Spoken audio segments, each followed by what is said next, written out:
But wait, there's more. Brought to you by the Mazda BT-50. More is more.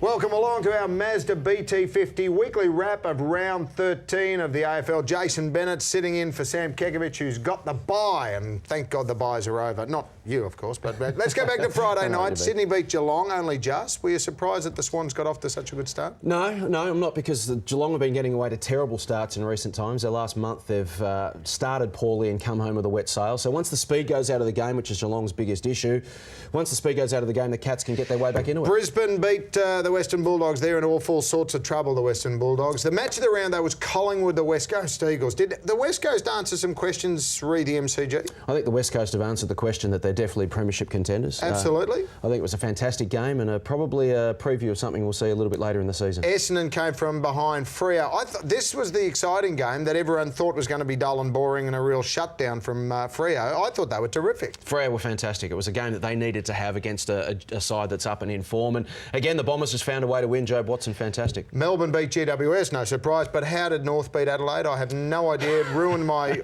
already ruined tipping week. There's a logic out the window, isn't it? There was absolutely no logic at all to suggest that North would not only beat Adelaide, but flog them. They were the big tick. BT, big tick for Mazda. Mazda sponsor North. Mazda sponsor us. It's been a fabulous week for Mazda, and we'll be back for round 14 of our AFL wrap next week.